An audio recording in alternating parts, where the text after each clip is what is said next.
एक व्यक्ति इस देश के लिए उतना ही जिम्मेदार है जितना इस देश के टॉप पर बैठे राष्ट्रपति हैं। हर व्यक्ति यदि अपने काम की जिम्मेदारियों को बेहतर ढंग से करने लगे तो इस देश को आगे बढ़ने से कोई नहीं रोक सकता है। कई बार हमें ऐसा सुनने को मिलता है कि कहीं वैकेंसी है कि नहीं, प्राइवेट जॉब में निकाल दिया जाएगा कि नहीं निकाल दिया जाएगा। हम आपको बताते हैं कि किसी भी जगह पे आप रहिए, चाहे प्राइवेट रहिए या गवर्नमेंट रहिए, अगर आप बेहतर ढंग से काम कीजिएगा तो टॉप मैनेजमेंट की बात बताएंगे ये इंसान छोड़ के न जाए।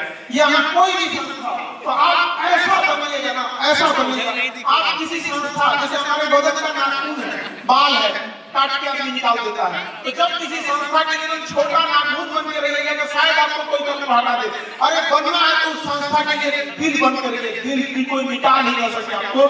किसी भी जगह में आप रहिए तो लगे डॉक्टर को कॉन्फिडेंस होना चाहिए कि मेरा नर्सिंग स्टाफ इतना बेहतरीन है कि ऑपरेशन के लिए आपके भरोसे छोड़ के अपने घर जा सकता है। एक डॉक्टर की बहुत जिम्मेदारी होती है, याद रखिएगा। क्योंकि हम हॉस्पिटल खोले तो हमें पता है कि अगर हमारा नर्सिंग स्टाफ बेहतरीन है ना, डॉक्टर साहब 2 घंटा बाद भी आएंगे तो बनने नहीं देगा, उसके अंदर इतनी काबिलियत होती है। तो वो जिम्मेदारी आप लोग हैं, आपको कमतर मत रखिएगा। क्योंकि देखिए ऐसे जो अटेंडेंट होते हैं, मरीज को लगता है कि सारा ट्रीटमेंट डॉक्टर करते हैं। नो डाउट ओटी से निकला मरीज आपका एडमिट हुआ, अब जरा सोचिए रात भर डॉक्टर साहब भरते हैं और रात भर मरीज किसके भरोसे चल रहा है, वो आप लोग बने, आप लोग समझ लीजिए। खैर आप लोग प्रयास कीजिए और इतना मेहनत से काम कीजिए, इतना बेहतरीन करिए कि लोग आपको भूल ना सके और कभी आए दोबारा दिखाने तो डॉक्टर के साथ साथ आपको भी खोजे वो मरीज तो कहाँ है जो हम जब एडमिट थे तो बड़ा सेवा किए थे। इस भावना से आपके लिए गया। आज जब आप इस कम्युनिकेशन में आ रहे होते हैं तो याद रखिएगा आप अब अपने काबिलियत के दम पर जाने जाएंगे। पहले जमाना था जब किसी के पास काबिलियत वगैरह नहीं रहती थी तो लोग 16 श्रृंगार के बाद पीछे भागते थे। आग लगा दो 16 श्रृंगार को, तुम्हारा 17वां श्रृंगार तुम्हारे हाथ में है। आपकी पहचान आपके 16 श्रृंगार से नहीं, आपकी पहचान आपके 17वें श्रृंगार आपकी शिक्षा से होनी चाहिए। वरना महात्मा गांधी के पास क्या था, धोती है लाठी के दम पर पूरी दुनिया को दिखा दिया कि नहीं, इसी धरती से आप पूरी दुनिया में चले गए कि नहीं चले गए यहाँ पर। तो ये मगध की धरती है, ये ज्ञान की धरती है। जब यहाँ से आए हैं तो खाली हाथ यहाँ से नहीं लौटिएगा। जब आप कहीं खड़े हो तो लोग आपकी काबिलियत को देखें। जब आप हॉस्पिटल में हो तो एक निगाहें उम्मीदों से देखें कि मेरे मरीज को, चाहे कोई भी रूप में मरीज भर्ती हो, बड़ा हो छोटा हो, उसे आप मौत के मुंह से निकाल के आते हैं। तो वो काबिलियत आपके अंदर होनी चाहिए। और आप जब यहाँ से जाएं तो जिस हॉस्पिटल, जिस मेडिकल कॉलेज, जहाँ पे भी आप ड्यूटी करें तो वहाँ बैकबोन बनते रहें, ताकि जब आप ड्यूटी पे आए तो वहाँ के सारे लोगों को समझ आए कि भैया ये एक आदमी 4 आदमी के बराबर अकेले काम करता है। कामचोर का कहीं इलाज नहीं। इन लोगों का जो गाड़ी देख के ड्यूटी करते हैं उन लोगों का कभी कोई इलाज नहीं। यहाँ से निकाले जाएंगे तो कहीं और जाएंगे, कहीं और जाएंगे, इसी में भागते हुए रह जाएंगे।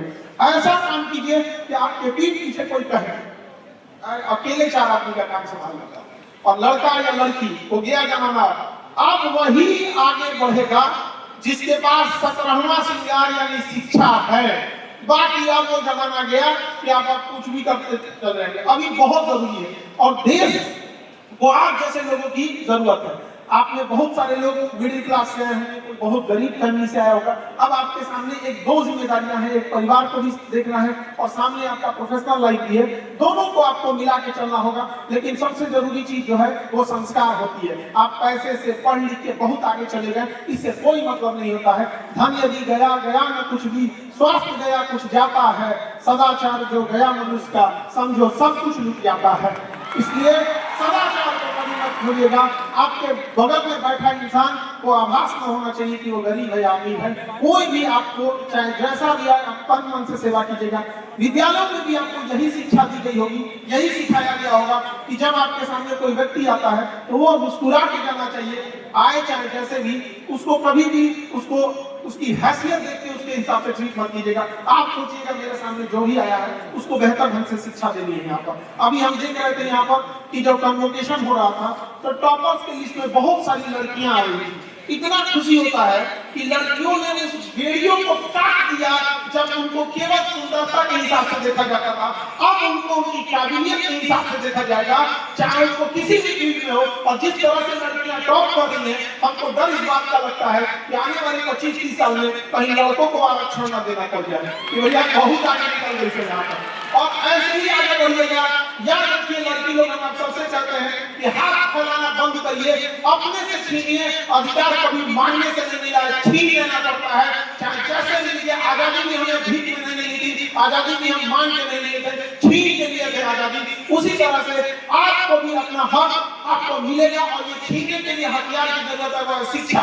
दुनिया का कोई भी हथियार, इसमें गोली बंदूक खत्म हो जाती है। किसी भी बंदूक को देखिए, AK-47 देखिए, पिस्टल देखिए, उसकी गोलियां कुछ समय बाद खत्म हो जाती है। लेकिन शिक्षा एक ऐसा हथियार है जिसकी गोली कभी खत्म नहीं होगी और ये किसी मेटल डिटेक्टर में पता भी नहीं चलेगा, सीधे लेके अंदर दे जाए जहां नहीं जा सकते। और उस शिक्षा के दम पर अपनी उस बुलंदी पर जाइए और अपने परिवार को संभालिए। और वो गया जमाना जब बहन मांगती थी भाई से कि भैया हमको ये स्कूटी दिला दो, पापा हमको ये सामान दिला दो, आप अपने काबिलियत में जाइए और अपने बड़े भैया से और अपने पिताजी से कहिए इस बार हम आपको आपके पसंद की चीजें दिलाएंगे।